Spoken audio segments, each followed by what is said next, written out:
जितने वो अंधभक्त हैं उन तो आज़ादी तो 2014 में मिली ना। वो बेचारे तो गुलाम थे, भारत के गुलाम थे। जब आए हैं तब आप अपनी तानाशाही वो चला रहे हैं। तो उनको तो लगता होगा नरेंद्र मोदी जी 2013 में पैदा हुए हैं। वो सुपरमैन है तो अंडरवेयर पहन के ऊपर से दौड़ेंगे क्या, उड़ेंगे क्या वो? तो उनको समझने से कुछ भी हो सकता है, बट देश संविधान से चला है और उसी से चलता रहेगा सर। अनपढ़ लोग हैं जो एक रेपिस्ट को अपना जो है गुरु मान लेते हैं, बलात्कारी को अपना गुरु मान लेते हैं, अपराधी को अपना गुरु मान लेते हैं। ये सबसे बड़ी चीज़ बेकार रही है। यति नरसिंहानंद सरस्वती के ऊपर तमाम आपराधिक मुकदमे हैं और भी सारे उनके ऊपर केसेस है जो चल रहा है। और हमारे ही कुछ लोग उनको अपना हिंदू धर्म का ठेकेदारी का जिम्मेदारी सौंप दिया है। और दूसरी बात, धर्म गुरु वो होता है जो अपने धर्म का प्रचार प्रसार करे बिना किसी विशेष धर्म किसी दूसरे धर्म के बारे में बुरा भला बोल करके। और वो भड़वा क्या करता है, लोगों को गालियां देता है, मुसलमानों को गालियां देता है, देश में रह करके हिंदू मुस्लिम पे दंगा फैलाने का काम करता है। अब उस चूतियों को ये नहीं पता कि ये देश अखंडता व प्रभुत्ता पे चलती है, भाईचारे को कायम बना के रखती है। देश में अभी देश के बाहर के कोई देश अगर हमारे देश में आक्रमण कर दे तो हमारा देश ये नहीं देखेगा कि सिर्फ हिंदू लड़ेगा, वो हिंदू भी लड़ेगा, मुसलमान भी लड़ेगा, सिख भी लड़ेगा, ईसाई भी लड़ेगा, पूरा देश लड़ेगा। लेकिन देश के अंदर बैठे इन जैसे चूतियों से ना लड़ना। जिनको भी ये ऐसा लगता है कि यहाँ पर हिंदू खतरे में है, मुस्लिम आज़ादी में है, तो वो आए, उनको मैं वेलकम करता हूँ। मेरे पास आए, मेरे ऑफिस में बैठे, उनको 1000 का खाना भी खिलाऊँगा, 5000 रुपया भाड़ा भी दूंगा जाने का, यहाँ घुमा के, ताकि ये चीज़ उनके जहन से निकल जाए। जो मुस्लिमों की बात या साधुओं की बात ये करते हैं, तो आप एक बात, इस सवाल का जवाब तो आपको भारतीय जनता पार्टी के नेता दे देंगे। आप उनसे पूछिए ना कि आपको दिक्कत अल्लाह अकबर से है, ठीक है, तो लेकिन आप दामाद मुस्लिम पकड़ के लाएं तो कोई दिक्कत नहीं है। आपकी पार्टियों के बड़े बड़े नेताओं के दामाद मुस्लिम है, तो अगर आपको इतनी आपत्ति है तो अपने दामाद बदलिए पहले, उसके बाद आप हिंदू मुस्लिम का पाठ पढ़ाइए। यूपी चुनाव है और अमित शाह ने कहा है कि अब की बार 300 पार, इस पर आप क्या कहेंगे? उन्होंने एकदम सही कहा है। अब की बार वाकई में 300 पार है, बट समाजवादी पार्टी और गठबंधन वो हमेशा यहाँ पे भी आए थे तो उन्होंने कहा था 200 पार, तो 200 पार वाकई में वो कहते हैं, बट वो टीएमसी के लिए कहा था। तो इस बार उत्तर प्रदेश में 300 पार समाजवादी और बाकी गठबंधन जा रही है, उसके लिए अभी से धन्यवाद अमित शाह जी को। आप हमेशा देखा गया सोशल मीडिया में हमेशा एंटी बीजेपी बात करते हैं, आखिर क्या कारण? देशद्रोहियों का विरोध देशभक्त लोग करते ही हैं सर। आज भाजपा का मतलब देशद्रोही है, और उनको वोट देने वाले मेरे नज़र में गद्दार हैं, जिन्होंने पूरे देश को तबाह कर दिया, हिंदू मुसलमान के नाम पे लाशें बिछा दी। कोई भी ऐसी सरकारी एजेंसी बची नहीं है जो उन्होंने बेची ना हो, चाहे वो रेलवे हो, चाहे एयरपोर्ट्स हो, हर चीज़ उन्होंने तबाह किया। तो मुझे ऐसा लगता है कि उनसे बड़ा देशद्रोही शायद इस देश में कोई ना पैदा हुआ था, क्योंकि जब से आज़ादी हुई तब से ये लोग लगे हुए हैं। जब अंग्रेज़ थे तो उस समय अंग्रेज़ों की तरफ से खड़े होते थे, आज जब अंग्रेज़ चले गए तो ये भारतीयों के विरोध में खड़े हैं। इस बार जब भी चुनाव होता है, चाहे बंगाल का चुनाव था, वो भारत वर्सेस भाजपा था, उत्तर प्रदेश में भी अब भारत वर्सेस बीजेपी है। और अभी 70 साल से कांग्रेस की एक गलती थी जिसे कल उन लोगों ने सुधारा, वो इंडिया गेट में जो सुभाष चंद्र बोस का स्टेचू लगाया गया, अमर जवान ज्योति को हटा के, तो इस पर आप क्या कहेंगे? तो गलत किया या सही किया? सर, आज तक देश में कभी नहीं हुआ था कि हमारे देश का कोई प्रधानमंत्री पाकिस्तान जाके बिरयानी खाए। हमारे नज़रों में बचपन से यही दिखाया गया कि पाकिस्तान हमारा दुश्मन देश है, उससे दोस्ती की कोई गुंजाइश ही नहीं है। कितनी ही लाशें, कितने ही युद्ध हुए, कितने ही सैनिकों ने हमारे वीर गति को प्राप्त हुए, लेकिन उसके बावजूद भी अगर हमारा प्रधानमंत्री पाकिस्तान जाके बिरयानी खा के आ सकता है, हमारे शहीदों की बलिदानों को वो एकदम मजाक बना सकता है, तो एक अमर ज्योत महल अगर वो जो सेनाओं की याद में, वीर गतियों की याद में अगर बनाया गया है, उसको हटाना उनके लिए बहुत मामूली सा काम है सर। आप इस इंसान से कैसे अपेक्षा कर सकते हो कि वो देश के अच्छे चीज़ के लिए या भलाई के लिए काम भी करेगा? और 2014 में कहा जाता है कि बीजेपी की सरकार जब से आई है तब से देश आज़ाद हुआ है, इससे पहले देश गुलाम था। हाँ, तो और यूपी का जो मामला चल रहा है, इलेक्शन है, 7 चरण में चुनाव है, वहाँ राम मंदिर बनाए जा रहे हैं, फिर भी आपको लगता है कि अखिलेश की सरकार होगी? देखिए, सबको दिख रहा है सिर्फ राम मंदिर बनाया जा रहा है, बट कोर्ट ने ऑर्डर किया कि वहाँ पे बाबरी मस्जिद भी बन रही है। सब राम मंदिर पे फोकस किए हुए, ये कोई नहीं देख रहा है कि साथ में बाबरी मस्जिद भी बन रही है। राम मंदिर चर्चा में है और उसी के साथ में उसका भी कंस्ट्रक्शन चालू है, बाबरी मस्जिद का भी कंस्ट्रक्शन उसी तरह से चल रहा है, और वो भाजपा ही करा रही है। क्योंकि कोर्ट ने आदेश दोनों के कंस्ट्रक्शन के लिए दिया गया है। अगर ये राम मंदिर के नाम पे वोट मांगा जाएगा तो बाबरी मस्जिद के लिए पूरा देश साथ खड़ा है, क्योंकि देश ने देखा है कि किस तरह से कोर्ट को भूल में रखकर, अंधेरे में रखकर इस नतीजे को लाया गया है। और बीजेपी ने उसका फल उनके जज साहब को दिया है, जो राज्यसभा के सांसद हैं। योगी जी को खड़ा करने की बात हो रही थी अयोध्या से, लेकिन वो फिर अपने गोरखनाथ मठ चले गए, क्या कारण लग रहा है? देखिए, उनकी घर वापसी हो चुकी है सर। उनके कार्यकर्ताओं ने बहुत लोगों की घर वापसी कराई है। अब कार्यकर्ता और जनता सब मिलकर ना इनकी घर वापसी करा रहे हैं। तो जैसा आप बोओगे वैसा ही पाओगे। आपने लोगों का घर वापसी कराया, वो आपकी घर वापसी का समय है। और अखिलेश के बारे में कह रहे हैं कि उनकी सरकार हो सकती है, क्या कारण है, क्या लगता है? देखिए, कारण चाहे जो अमित शाह जी खुद कह रहे हैं 300 पार है। जब अमित शाह देश का गृह मंत्री कह रहा है कि इस बार 300 पार समाजवादी पार्टी जा रही है, तो इसमें हम और आपकी कोई हैसियत ही नहीं है कि उनकी बात को काट सके। हम उनके बात से सहमत है, आप भी सहमत होइए। देश की तमाम जनता से मैं कहना चाहूँगा कि अमित शाह जी सही कह रहे हैं, समाजवादी और गठबंधन इस बार 300 पार हो रही है। और आप यहाँ कलकत्ता में अक्सर आते रहे, अभी भी कलकत्ता में ही हैं, आपको ये सिटी और ये स्टेट कैसा लगा, यहाँ के लोग कैसे लगे? देखिए, यहाँ पे एक चीज़ जो देश से सबसे अलग बंगाल को बनाती है ना, वो यहाँ का सेक्युलरिज्म है। जिस तरह से आज भी यहाँ पे सेक्युलर फैब्रिक को मजबूत रखा गया है, यहाँ की जनता ने समझा। मुझे ऐसा नहीं लगता कि बीजेपी ने आज से पहले इतना आक्रामक चुनाव कभी किसी राज्य में खेला होगा, जो इस समय लास्ट जो अभी बीते हैं 8 महीना पहले बंगाल में जो बीजेपी ने खेला यहाँ पे किया है, बट उसी के साथ से उनका खेला भी हो गया। तो एक जो सेक्युलरिज्म का था, इतनी आंधी, इतनी दहशत, इतनी नफरत के बीच में भी जिस तरह से यहाँ की जनता ने सेक्युलर फैब्रिक को पकड़े रखा, वो खूबसूरती को देखने के लिए, उसे फील करने के लिए, उसे समझने के लिए हम लोग आते रहते हैं।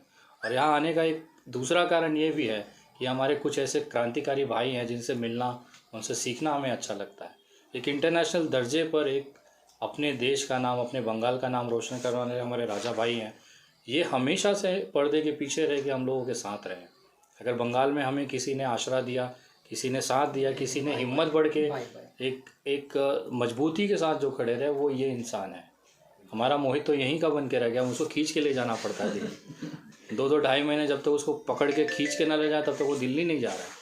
तो बंगाल से तो एक अलग ही लगाव इस आंदोलन के बाद से हमें लग रहा है, और ऐसा लगता है कि हम हमेशा आते रहेंगे।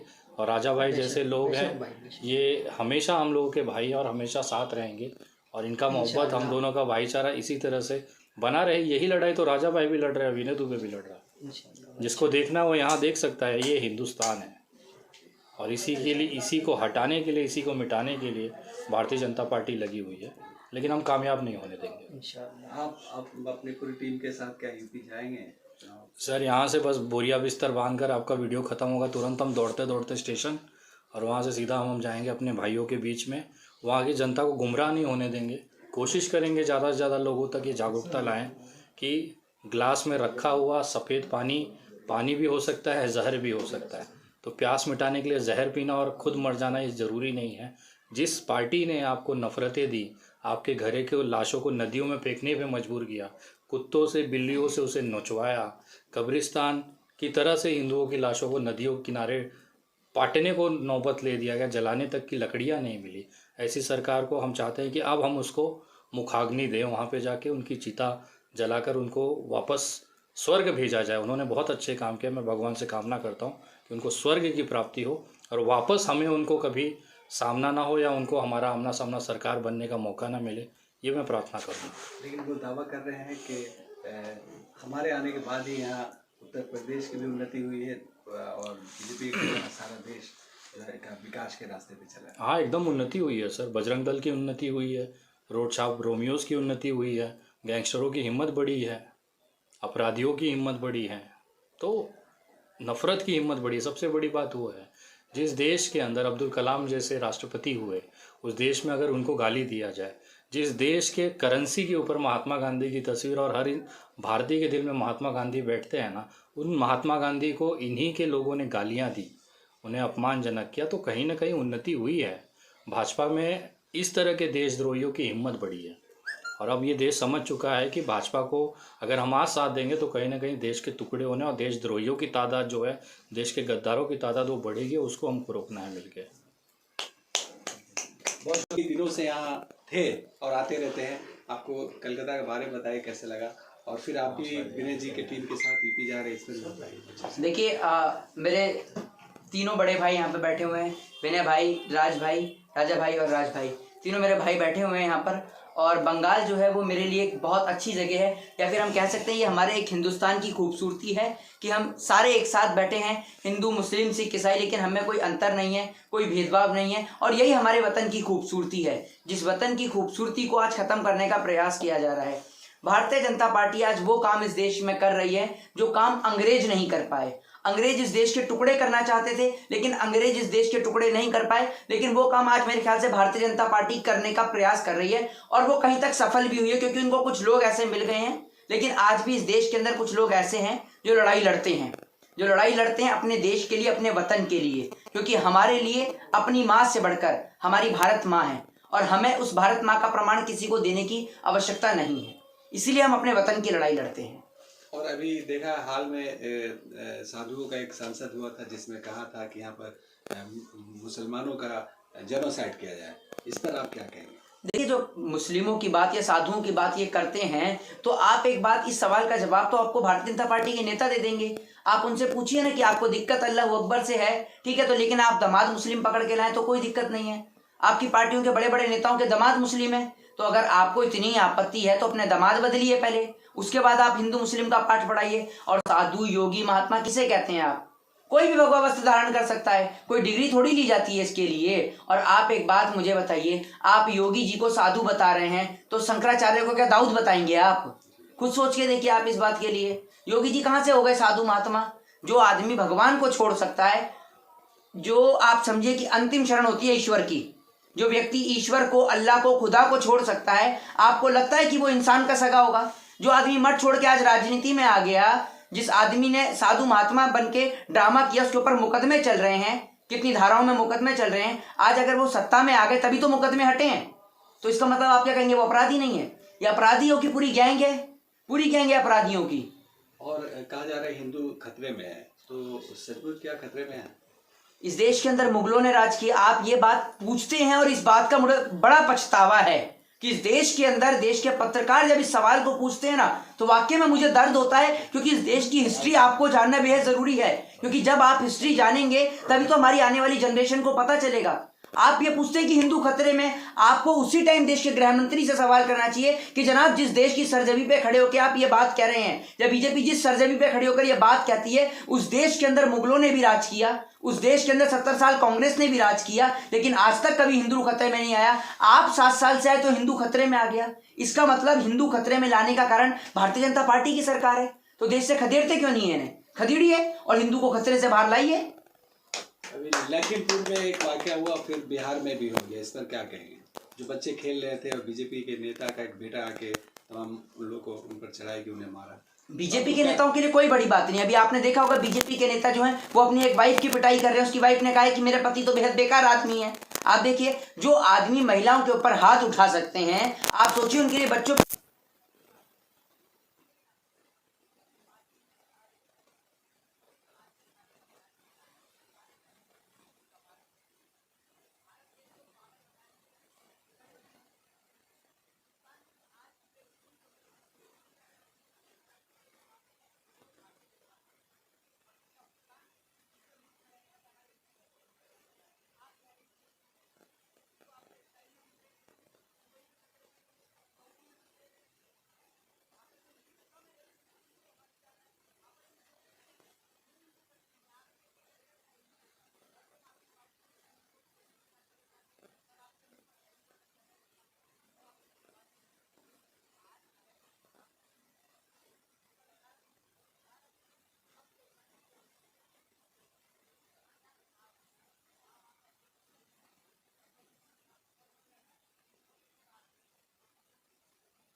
250 235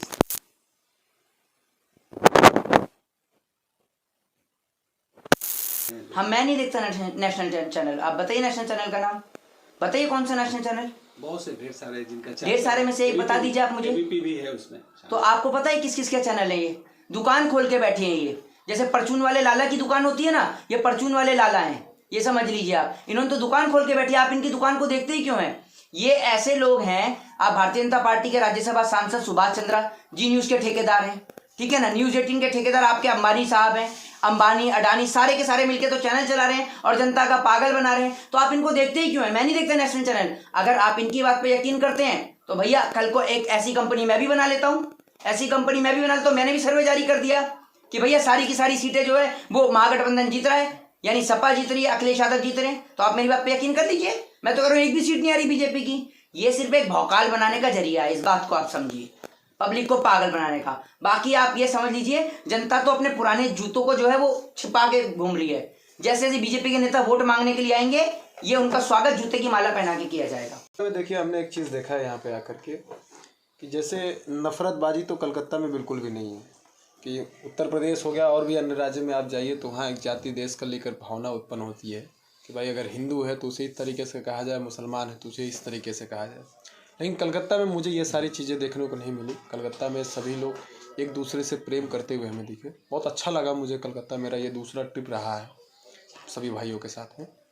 और यहाँ के लोगों को जो मैं देखा कि यहाँ के लोग भाईचारे को ज़्यादातर बढ़ावा देते हैं और जो नफरती चिंटू है, जहाँ तक जो ज़्यादातर लोग नफरत फैलाने का काम करते हैं, उतना यहाँ पे लोगों को प्रायोरिटी नहीं दी जाती है। और यहाँ सब लोग एक साथ, हिंदू मुस्लिम सिख ईसाई सब एक साथ खुश नज़र आते हैं। एक दुकान पर बैठते हैं, चारों लोग एक साथ में ही चाय पीते हुए नजर आते हैं। ये खूबसूरती मैंने बंगाल में देखी। तो आखिर क्या कारण है लोगों में इतना फर्क आ गया है? ये अचानक हुआ नहीं है, बीजेपी के कहने से देखिए, जनता सब समझदार है, लेकिन यहाँ लोग आप एक तरह से देखिए कि लोग फ्री बैठे हैं। बेरोजगारी का आलम इतना है कि लोगों के पास कुछ समय नहीं कि करें तो क्या करें। भारतीय जनता पार्टी उन्हें क्या करती है कि उन्हें बेरोजगार तो है ही हैं, भारतीय जनता पार्टी उन्हें जातिवाद धर्म के नाम पर उनको लगा करके काम में कहती है कि चलो भाई जब तो कुछ नहीं कर रहे हो, धर्मवाद पे लड़ाई लड़ लो, जातिवाद पे लड़ाई लड़ लो, हिंदू मुस्लिम पे लड़ाई लड़ लो, मंदिर मस्जिद पे लड़ाई लड़ लो। ये भारतीय जनता पार्टी लोगों को बेरोजगार करके उनकी ज़िंदगी के साथ खिलवाड़ करने का काम करती है। और ये जो जाति द्वेष भावना जो लोगों के मन में पैदा होता है, इसका जीता जागता उदाहरण है कि भारतीय जनता पार्टी के लोग नफरत फैलाने में बिल्कुल माहिर हैं। उनकी जो एक संगठन है आरएसएस जिसे हम बोलते हैं, वो दिन प्रतिदिन लोगों को ट्रेनिंग देने का काम करता है। उनके ट्रेनिंग में यही कहा जाता है कि तुम्हें कुछ नहीं करना है, तुम्हें सिर्फ और सिर्फ नफरत फैलाना है, तुम्हें मारना काटना है, तुम्हें इनके खिलाफ ज़्यादा से ज़्यादा बोलना है, धर्म विशेष के बारे में टिप्पणी करना है। ये इन लोगों को सिखाया जाता है। और मैं तो कहता हूँ कि ज़्यादातर लोग जो इससे बचें तो वो आगे कुछ कर सकते हैं। और जो लोग इन लोगों के बीच में आ गए हैं तो इस प्रकार के शिकार हो गए हैं। और अभी जो नरसिंहार की बात हो रही है, नीति गोस्वामी जो यति नरसिंह, उसका आप क्या कहेंगे? आखिर देखिए, सबसे बड़ी बात ये है कि हमारे कुछ ऐसे अनपढ़ लोग हैं जो एक रेपिस्ट को अपना जो है गुरु मान लेते हैं, बलात्कारी को अपना गुरु मान लेते हैं, अपराधी को अपना गुरु मान लेते हैं। ये सबसे बड़ी चीज़ बेकार रही है। यति नरसिंहानंद सरस्वती के ऊपर तमाम आपराधिक मुकदमे हैं और भी सारे उनके ऊपर केसेस जो चल रहा है। और हमारे ही कुछ लोग उनको अपना हिंदू धर्म का ठेकेदारी का जिम्मेदारी सौंप दिया है। और दूसरी बात, धर्म गुरु वो होता है जो अपने धर्म का प्रचार प्रसार करे बिना किसी विशेष धर्म, किसी दूसरे धर्म के बारे में बुरा भला बोल करके। और वो भड़वा क्या करता है, लोगों को गालियां देता है, मुसलमानों को गालियां देता है, देश में रह करके हिंदू मुस्लिम पे दंगा फैलाने का काम करता है। अब उस चूतियों को ये नहीं पता कि ये देश अखंडता व प्रभुत्ता पे चलती है, भाईचारे को कायम बना के रखती है। देश में अभी देश के बाहर के कोई देश अगर हमारे देश में आक्रमण कर दे तो हमारा देश ये नहीं देखेगा कि सिर्फ हिंदू लड़ेगा, वो हिंदू भी लड़ेगा, मुसलमान भी लड़ेगा, सिख भी लड़ेगा, ईसाई भी लड़ेगा, पूरा देश लड़ेगा। लेकिन देश के अंदर बैठे इन जैसे चूतियों से ना लड़ना बड़ा मुश्किल हो जाता है, क्योंकि ये लोग देश के अंदर ही में रह करके भाईचारे को तोड़ने का काम करते हैं। बुरुज में हमारे बड़े भाई विनय जी भी मौजूद है, यहाँ हमारे छोटे भाई मोहित भाई भी है, यहाँ राज त्रिपाठी जी भी है और कादरी साहब भी है।